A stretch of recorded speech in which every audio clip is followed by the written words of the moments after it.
পথসভার সম্মানিত সভাপতি, উপস্থিত আছেন আজকের প্রধান অতিথি ইসলামী আন্দোলন বাংলাদেশ বাগেরহাট জেলা শাখার প্রধান উপদেষ্টা জননেতা আল্লাহ হযরত মাওলানা মুজাম্মিল হক কাসিমি। উপস্থিত আছেন আজকের বিশেষ অতিথি ইসলাম জাতীয় উলামা মাশায়েখ আইম্মা পরিষদ বাংলা উপজেলা শাখার সম্মানিত সভাপতি জনাব হযরত মাওলানা তৈয়বুর রহমান সাহেব সহ হযরত উলামায়ে কিরাম, ইসলামী আন্দোলন বাংলাদেশ বাংলা উপজেলা শাখা, ইউনিয়ন এবং ওয়ার্ড শাখা সহ ইসলামী যুব আন্দোলন, শ্রমিক আন্দোলন, ছাত্র আন্দোলন সহ সকল সংগঠনের তৃণমূলের নেতৃবৃন্দ, সর্বপ্রথম সে আল্লাহ তাআলার শুকরিয়া জ্ঞাপন করছি যে আল্লাহ সুবহানাহু ওয়া তাআলা আমাদেরকে বাংলাদেশে অসংখ্য অগণিত দল থাকার পরেও ইসলামী আন্দোলনের মতো একটি নিষ্ঠাবান, ন্যায়নীতি এবং আদর্শ সংগঠনের সাথে জড়িত থাকার তৌফিক দান করেছেন। আপনারা সবাই জানেন, বাংলাদেশ স্বাধীন হওয়ার পর থেকে আজকে পর্যন্ত 53-54 বছরে আমরা অনেক দলকে ক্ষমতায় দেখেছি। বহু জোট মহাজোটকে বাংলাদেশের মানুষ বারবার ক্ষমতায় এনেছে এবং তাদের ক্ষমতায় থাকাকালীন তাদের দল চালানোর অবস্থা সবাই পর্যবেক্ষণ করেছি। প্রত্যেক সরকারে বারবার মানুষদের শান্তির কথা বলে বলে ভোট চেয়ে তারা ক্ষমতায় এসেছে, দুর্নীতি পাহাড় করে দুঃশাসন দুর্নীতিতে আমাদের দেশকে তারা চ্যাম্পিয়ন করে চলেছে। সবাই জানেন, গত 5ই আগস্টে একটা ছাত্র জনতার গণ অভ্যুত্থানের মাধ্যমে পৃথিবীর, আমি বলবো বর্তমান সময়ের সবচেয়ে বড় দাজ্জাল আওয়ামী ফ্যাসিস্টকে আমরা পরাভূত করেছি। এই আওয়ামী সরকারের দুঃশাসন থেকে রেহাই পেয়ে অনেকে শুকরিয়া আদায় করে বলে যে বাংলাদেশ স্বাধীন হয়েছে। আমি বলবো এখন পর্যন্ত প্রকৃতপক্ষে স্বাধীনতা অর্জন হয় নাই। এখন পর্যন্ত 55,000 বর্গমাইলের বাংলাদেশে ইসলামী হুকুমত কায়েম না হবে, ইসলামের পতাকা পথ করে না উঠবে, ততক্ষণ পর্যন্ত মুসলমান কখনো শান্তি আসছে বলে ধারণা করবে। বাংলাদেশের কোথাও শান্তি নাই, স্থিতিশীলতা নেই, জীবনের নিরাপত্তা নেই, এমনকি ঈমান আকীদা নিয়ে কোন মুহূর্ত বেঁচে থাকার সুযোগ পর্যন্ত নেই।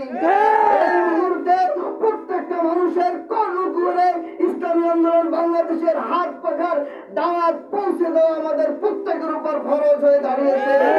অনেক মানুষ ইসলামের কথা, অনেক দলের কথা বারবার বলে বলে ক্ষমতায় বিভিন্ন ভাবে বিভিন্ন বার গিয়েছে, তাও আমরা দেখেছি ইতিপূর্বে। কিন্তু একমাত্র ইসলামী আন্দোলন বাংলাদেশ কোন ক্ষমতার কোন নেত্রীর নেজুর ভিত্তি রাজনীতি আগে পর্যন্ত করে নাই। এবং আপনাদেরকে বিশ্বের চরমাই এবং নাইবামি ফাজলুল করিম সাহেব সহ আমাদের কেন্দ্রীয় নেতৃবৃন্দ ওয়াদা করেছে, আপনারা একবার ইসলামকে ক্ষমতা এনে দেখেন, বাংলাদেশের মানুষ এরকম ভাবে টিকনাফ থেকে তেতুলিয়া স্বর্ণবর্তী জাহাজ ছেড়ে দেবে, ওই জাহাজের নাবিককে কল্পনা করতে হবে না যে জাহাজ চুরি হয়ে যাবে। আপনার ঘরের খুলে দরজা দেওয়ার প্রয়োজন হবে না।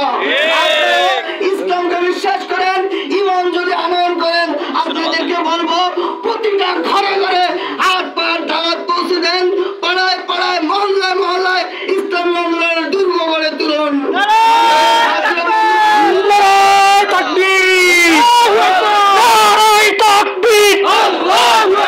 ইসলামী আন্দোলন বাংলাদেশ বাংলাদেশ। সাথীয় বন্ধুগণ, আমি যে আয়াতে কালামুল্লাহ শরীফ তেলাওয়াত করেছি, এই আয়াতের ভিতরে আল্লাহ তাআলা বলেন, আল্লাযীনা আমানু ওয়া হাজারু ওয়া জাহাদু ফি সাবিলিল্লাহি আ'যামু দারাজাতান ইনদাল্লাহ ওয়া উলাইকা হুমুল ফায়েজুন।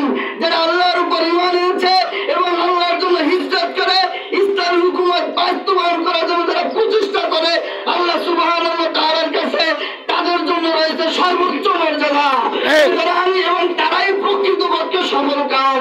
এই জন্য আপনাদেরকে বলবো, আপনারা আসুন এই ইসলামী আন্দোলন বাংলাদেশের সুন্দরবন ইউনিয়নের পাড়ায় পাড়ায় আপনারা দুর্গ গড়ে তোলেন, এবং আমরা ইসলামী আন্দোলন বাংলাদেশ থেকে প্রত্যেকটা ইউনিয়নে আমরা প্রার্থী দেব, নির্বাচন করব, মানুষের দ্বারে দ্বারে কানে কানে হাত পাখার দাওয়াত পৌঁছে দিব, যাতে কোনো ব্যক্তি কালকে আমাদের মাঠে বলতে না পারে আল্লাহ এই আলেম ওলামা আমাদেরকে দাওয়াত দেয় নাই।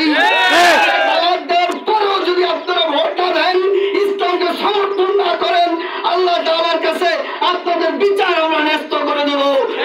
আপনাদের কাছে ইসলামী আন্দোলন বাংলাদেশের আজকে ইউনিয়নে যারা অফিস উদ্বোধন করলো, যারা দায়িত্ব নিয়েছে তাদেরকে আমরা বলবো, ইতিপূর্বে 17 বছর এক বক্তব্য বলে গেছে, দোহাই দিয়েছেন অমুক নেতার অমুক সাহেবের, এখন কোন নেতার কোন সাহেবের দোহাই চলবে না।